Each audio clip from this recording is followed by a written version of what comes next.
Все, уже Жене рассказали, как нужно. Да, давай, Жень, подъезжай. Так, ну ты еще не выехал, не подъехал. На ML у нас ничего не блокируется, но у него есть имитации. Входом он пытается пройти, поедет прямо через диагоналки.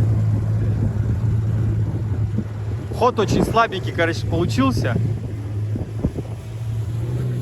Но он, да, как-то криво прошел, совсем как-то криво. Он, конечно, молодец, поднялся. И здесь он на яме не вывесился.